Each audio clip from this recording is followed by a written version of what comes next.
sensibiliser à la réutilisation des déchets. Ce dimanche s'est tenue la 3e édition du village du réemploi à Roulin. Organisée par la CAS, qui a réuni une dizaine de stands autour de la thématique du recyclage. Parmi les participants, on retrouve Aude, qui a fondé Aude à la nature et qui propose un atelier de cuisine original.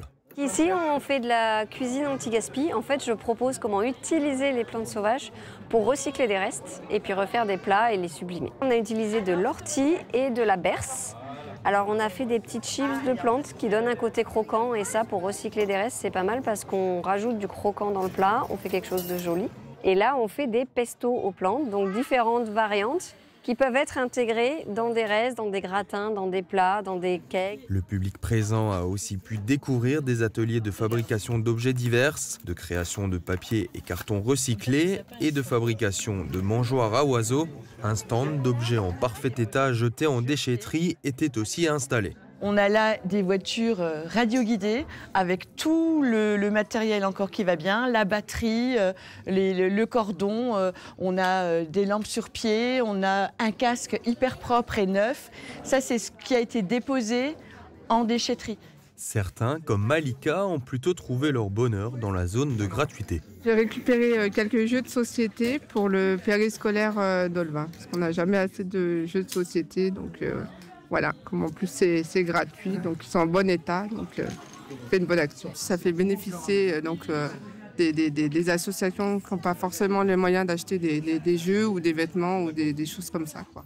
L'association Sarreguemines à vélo était également présente pour redonner vie aux vélos en mauvais état. On récupère des vélos qui sont chez des particuliers, laissés à l'abandon dans un garage ou qui ne servent plus, afin de les remettre en état et de leur donner une seconde vie. C'est le développement durable appliqué aux vélos. 25 vélos ont été donnés par des particuliers. L'association les revendra ensuite pour leur donner une seconde vie au printemps 2026. En ces jours gris d'automne, vous trouverez ici une explosion de couleurs vives. Les œuvres de 2 artistes vont être accrochées au mur de la galerie Beachéard jusqu'au 2 janvier 2026. Les 2 styles d'expression différentes d'El Thiébaut et Philomena Heu se font face mais dialoguent. El Thiébaut expose pour la 3e fois dans cette galerie. Autodidacte d'origine allemande, sa spécialité est devenue l'abstraction géométrique. Ici, on peut découvrir une petite partie de ses collages qu'elle réalise grâce à son intuition. Née en Bulgarie et vivant en Allemagne, Philomena Heu travaille comme artiste indépendante depuis 1999. Pour ses œuvres, elle fait un travail de composition avec la peinture acrylique sur la vitre, du collage et de la peinture en fond. Qu'elle soit figurative ou en géométrie abstraite, chaque œuvre laisse place à l'imaginaire. À côté de l'entraînement de twirling, c'est un tout autre événement qui se déroule. Ce samedi après-midi, le président du Rassemblement national poursuivait sa tournée de dédicaces de son nouveau livre « Ce que veulent les Français » à Woustviller. Et aujourd'hui, avec ce nouveau livre, j'ai voulu me faire le porte-voix et partager avec les Français ce que me confient nos compatriotes chaque jour et rendre hommage à cette France du travail, à cette France silencieuse qui travaille beaucoup, qu'on entend peu. Et cette France mérite qu'on lui donne la parole. Et donc, j'ai voulu modestement, avec ce livre, restituer tout ce que me disent les Français chaque jour et partager en l'occurrence ici cette rencontre avec les lecteurs. En Moselle, 4 circonscriptions sur 9 avaient été remportées par un candidat du RN aux dernières élections législatives. D'où également cette volonté de rencontrer les habitants. Et donc dans le cadre de cette tournée, j'essaie d'aller partout. Et vous savez qu'on est ici dans un département, dans une circonscription, évidemment dans une terre dans laquelle on ne cesse de progresser. Il y a des attentes qui sont très fortes. Et la moindre des choses et le moindre des respects qu'on doit aux Français qui nous font confiance, c'est d'être à leur côté pour demain être capable de porter leurs attentes. Au départ, la rencontre devait avoir lieu au restaurant La Charrue d'Or à Sarreguemines, mais suite à plusieurs démonstrations du mécontentement de la clientèle sur les réseaux sociaux, les restaurateurs ont fait marche arrière. L'événement a donc été déplacé au complexe Le Prince Ringuet de Woustviller. Ce qui n'a pas empêché les fans de venir très nombreux pour rencontrer Jordan Bardella. Du coup, moi je suis là pour faire dédicacer mon livre, le livre de Jordan Bardella, et pour faire une photo avec lui parce que c'est une personnalité politique que j'apprécie vraiment. Pour déjà rencontrer une première fois Jordan Bardella et pour le soutenir. Tout le monde sait que Jordan aime bien les friandises. Donc nous sommes de la Lorraine, je suis de Forbach, de Styrin-Vendel. Donc je vais ramener un chocolat, bientôt on a la Saint-Nicolas. Donc je vais ramener un petit Saint-Nicolas. Déjà pour signer, pour soutenir Jordan, voilà, en 2027, en espérant qu'il sort. Je suis venue à 10h ici pour vraiment bien être en avance.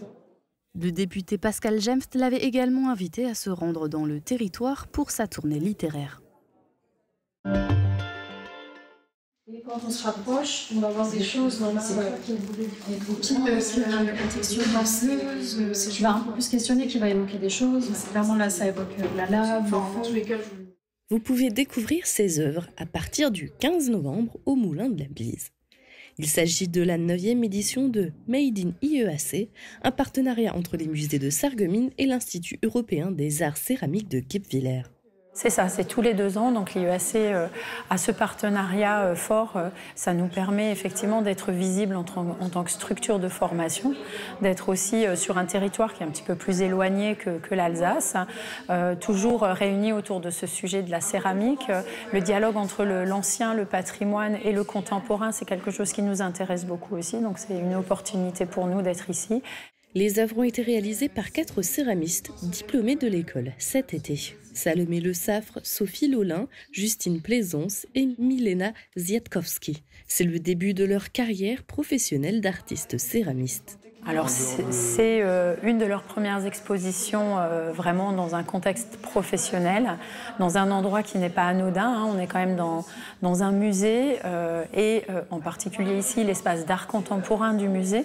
Donc c'est vraiment une très belle reconnaissance et une valorisation aussi des œuvres par un travail de scénographie, un éclairage. Chaque artiste a présenté une spécificité, comme de la porcelaine avec de la cellulose, de la sculpture autour de la mythologie, de la sculpture autour du mouvement, l'émail et la couleur ou encore la décoration végétale.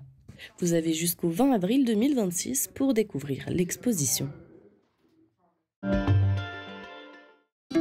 Couverture, crépissage, peinture et isolation. Avec Moder Habitat, votre maison sera belle et confortable par tous les temps. Radio Studio 1, 105.8. Toute l'énergie du 80 pop rock, toute l'info locale et encore plus. À Beach, à Sarreguemines et partout où vous êtes. Radio Studio 1. Super Error Bac vous accueille au quotidien et par tous les temps. Nos traiteurs vous servent avec le sourire au rayon charcuterie. Et pour des desserts toujours plus réussis, rendez-vous dans notre boulangerie-pâtisserie. La météo avec U, commerçant autrement. Bonjour tout le monde, à ma dernière question, quel est le plus ancien marché de Noël de France? Vous avez été nombreux à trouver la bonne réponse. Il s'agissait bien de Strasbourg, la capitale de Noël. Et si vous souhaitez déjà profiter de l'ambiance de Noël, sachez que le marché de Noël de Sarreguemines ouvrira ses portes ce vendredi avec une soirée d'ouverture en chanson avec le concert de Robin Leon à partir de 18h devant l'hôtel de ville et une inauguration avec une déambulation féerique et musicale le samedi à partir de 17h. Et vous, quels sont les stands que vous attendez le plus? Pour moi, ce qui ouvre réellement les festivités de cette belle période, ce sont les premiers marrons chauds. J'ai hâte de découvrir vos commentaires sur notre page Facebook.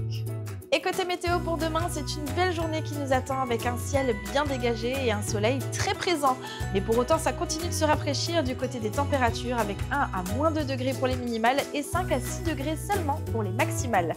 Demain, nous fêtons les Audes et il fera jour de 7h44 à 16h48. Passez tous encore une belle journée en notre compagnie et à demain.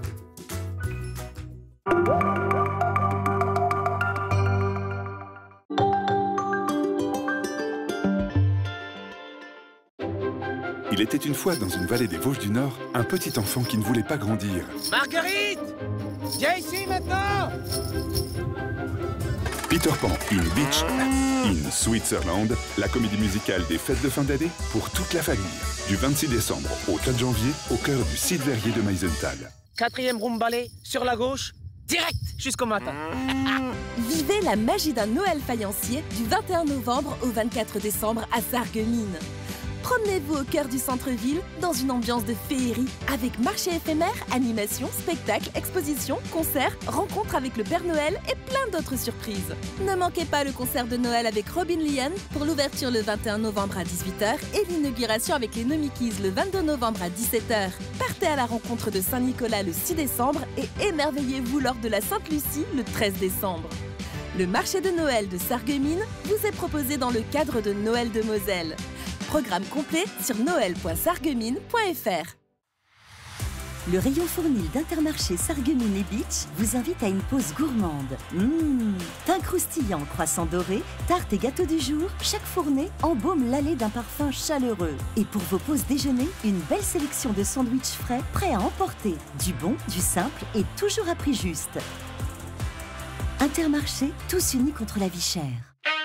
Pourquoi avoir choisi le nom La Passion de l'audition ? À la Passion de l'audition, nous sommes passionnés par notre métier, mais pas que. Nous intervenons aussi bénévolement pour des missions nationales et internationales. Et en plus, nous sommes membres actifs de l'association Audition Solidarité depuis plus de 15 ans.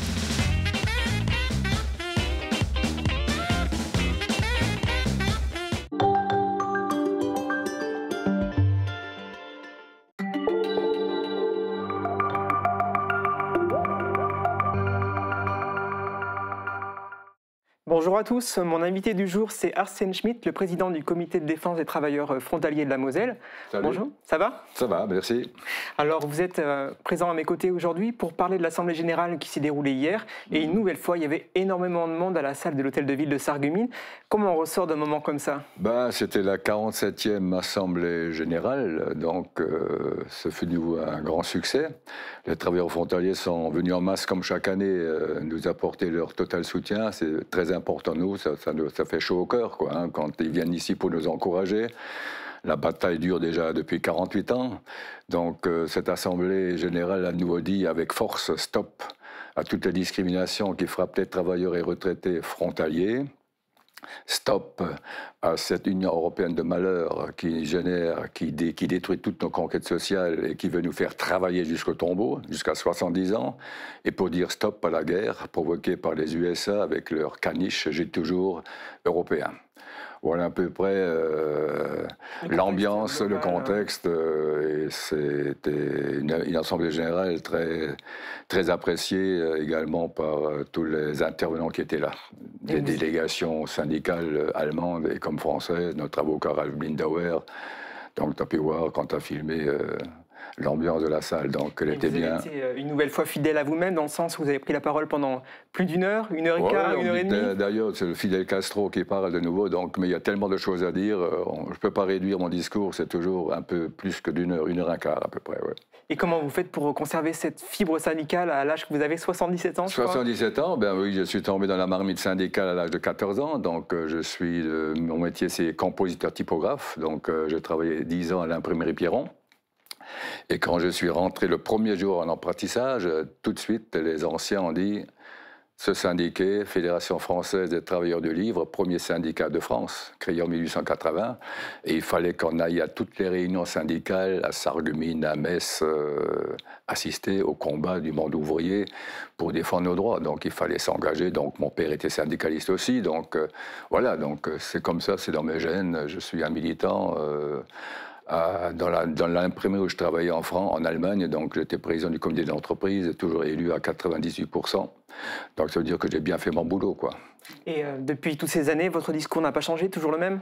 Toujours le même. Donc il faut savoir que notre lutte contre toute la discrimination qui frappe les travailleurs frontaliers est indissociable à notre lutte contre toute remise en cause de nos acquis sociaux, quel que soit le gouvernement en place. On n'accepte pas qu'aujourd'hui, on s'attaque à la retraite, on s'attaque à la Sécu, on parle du déficit de la Sécu, il n'y a pas de déficit, il y a toutes les exonérations patronales depuis 30 ans qui représentent presque 800 milliards.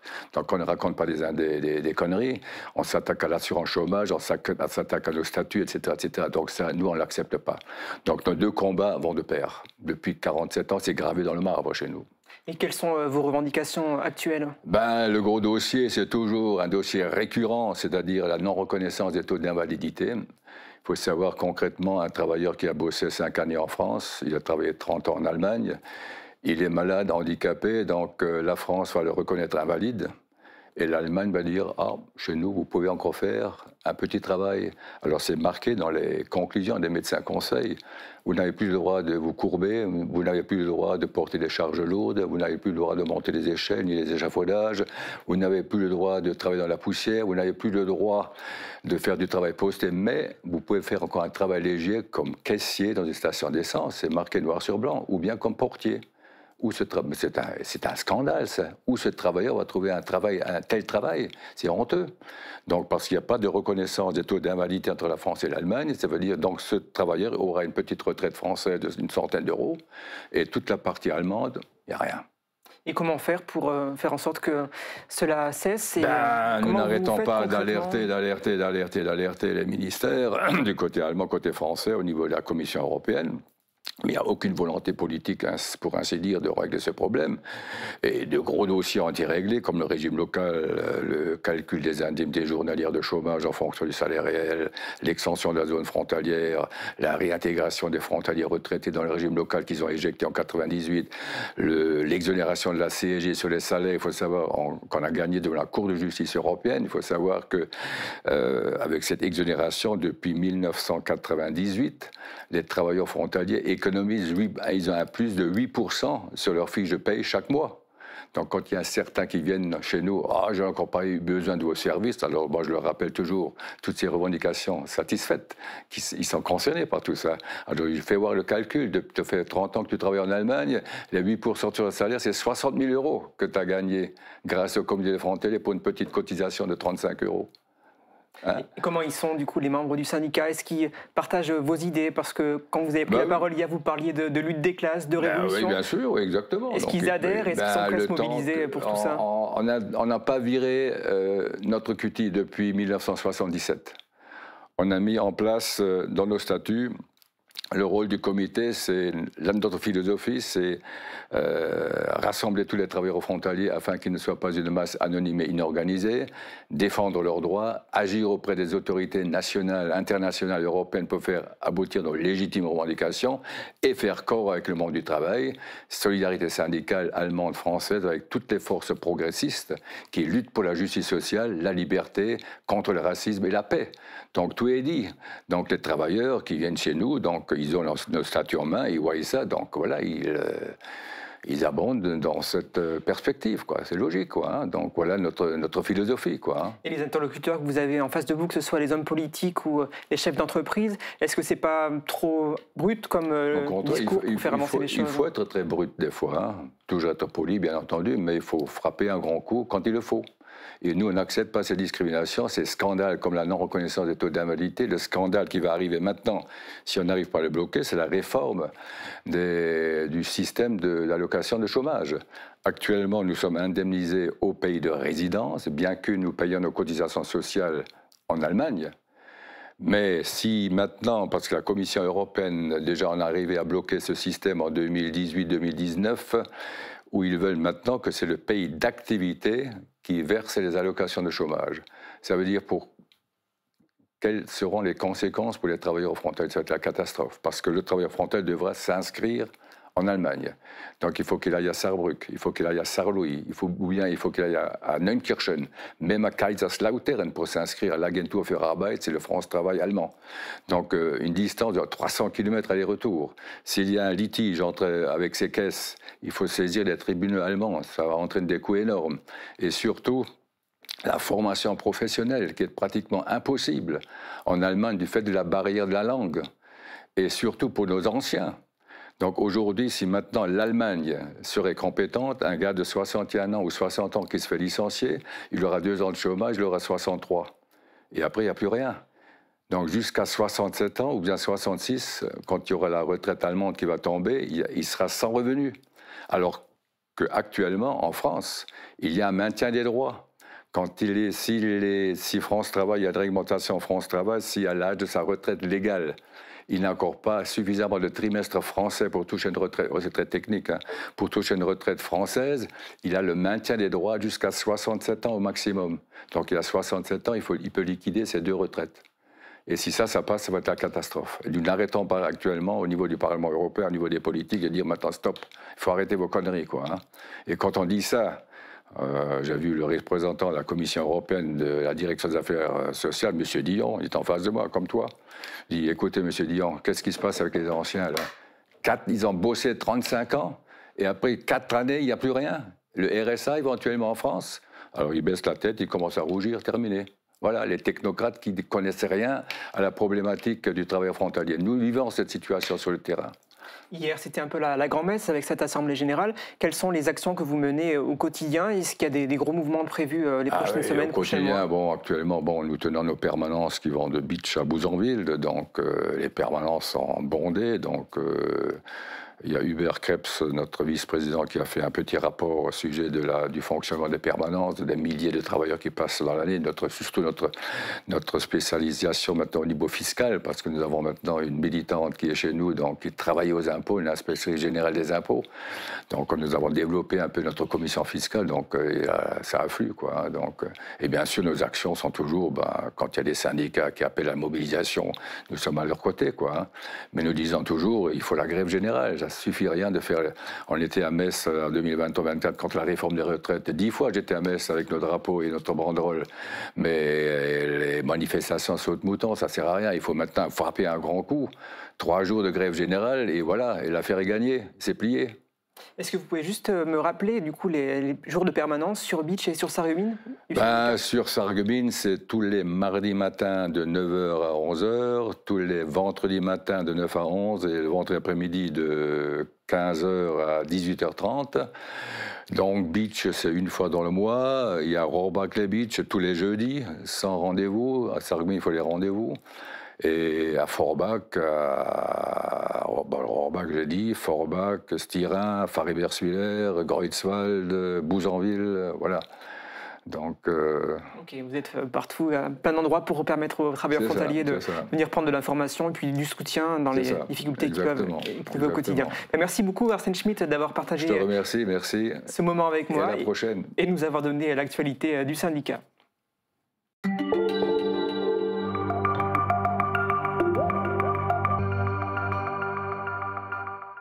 Bienvenue dans l'Actu Sport, un nouvel exploit signé par le Sarreguemines FC pour le 7e tour de la Coupe de France. Samedi, le SFC accueillait l'équipe corse, l'AS Furiani Agliani de National 2 au stade de la Blise. Un match qui s'est terminé sur une incroyable victoire, 5-3. Résumé de la rencontre avec Guillaume Dumonteil.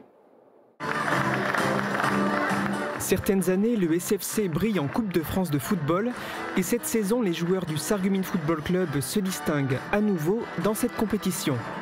Samedi soir au stade de la Blise, ils affrontaient l'équipe de l'AS Furiani Agliani qui évolue 2 championnats au-dessus d'eux et les hommes de Jamel Ferjani en maillot blanc ont livré un match homérique. Les visiteurs corses se créent les premières occasions sans parvenir à mettre le ballon au fond des filets. Le SFC a lui réussi à marquer sur sa première véritable tentative. À Sarreguemines, il y a en effet de sacrées manières de ballon.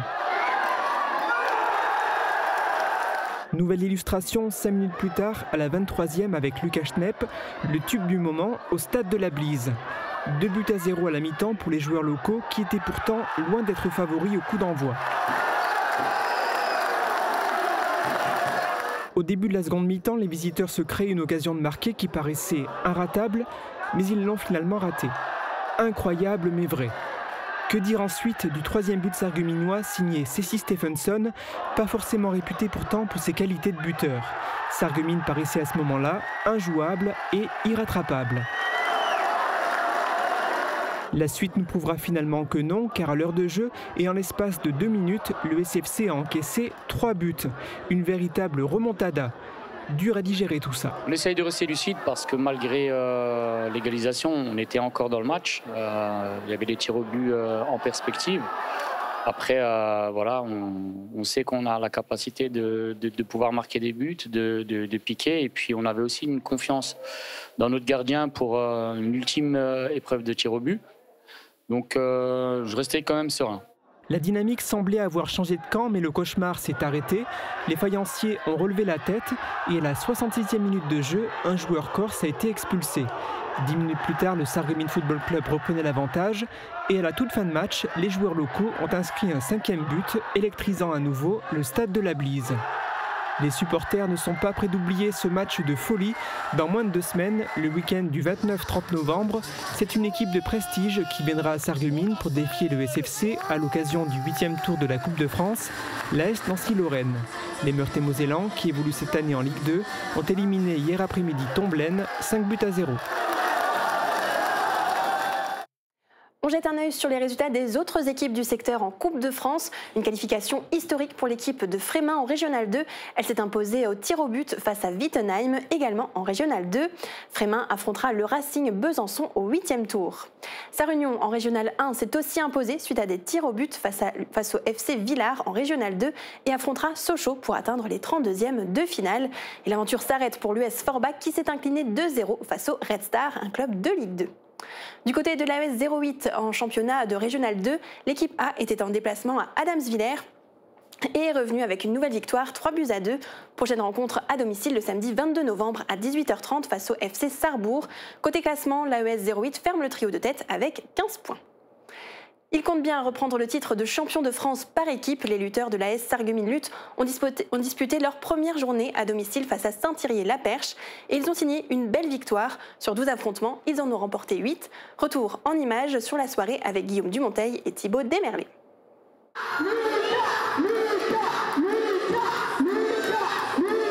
C'est un bon départ pour l'AS Sarreguemines Lutte. Elle a reçu à domicile le club de Saint-Thirier-la-Perche dans le cadre du championnat de France par équipe. Pour cette première journée de compétition, les lutteurs sarregueminois ont bien combattu. Sur les 12 affrontements, ils en ont gagné plus de la moitié. Match un peu bizarre. D'un côté, des absents à Saint-Thirier. Et nous, voilà, j'ai préféré préserver justement Adlan. Adlan qui s'est fait mal sur le premier combat, alors qu'il bat leur Georgien. On a été sérieux. Les lutteurs ont fait vraiment leur travail, ont bien lutté. Et voilà, on a une belle victoire. Et je pense que ça gonfle un peu toute l'équipe. Score final de la soirée, 8-4 pour le club de Sarreguemines. Lors de la dernière saison en 2024, les lutteurs sarregueminois étaient vice-champions de France. Aujourd'hui, la mission est claire, il faut reprendre le premier titre. Voilà, on veut essayer de récupérer le titre. On va aller à Schiltigheim déjà, libéré puisqu'on gagne un match. Il nous suffit donc d'aller gagner là-bas et on sera en demi-finale. Et on termine premier du groupe, on aurait la demi-finale ici à Sarreguemines. Pour la deuxième journée, l'AS Sarreguemines Lutte partira à la rencontre de Schiltigheim le samedi 22 novembre. Côté natation, ce week-end se déroulait le championnat de Moselle toutes catégories à Metz. 52 nageurs du cercle nautique de Sarreguemines étaient engagés pour ce premier rendez-vous individuel de la saison. 74% de nouvelles meilleures performances individuelles sont à noter, donc un bilan encourageant pour le début de la saison. Prochain rendez-vous, les championnats de France junior 25 mètres à Angers du 10 au 14 décembre. En basket, l'équipe fanion de l'assaut basket Sarreguemines, les Loups Alpha, disputait samedi soir son 4e match de 2e division départementale et son 2e à domicile. Les Sarregueminois se sont imposés sans difficulté, une victoire nette 105-47 grâce à une prestation sérieuse du début à la fin. On écoute Nicolas Muller, joueur de l'assaut basket. Très belle victoire à domicile. Je crois qu'on termine avec plus de 40 points à 50 points d'avance. Et on est à l'équilibre, donc un bilan de 2 victoires pour 2 défaites. On espérait faire mieux sur ce début de saison. Là, il y a 2 matchs qu'on a laissé échapper un peu bêtement, donc on va essayer de corriger les erreurs. Donc, je suis confiant, on a un bon groupe cette année. Donc, je pense que les prochains matchs, si on travaille bien, ça devrait faire aussi.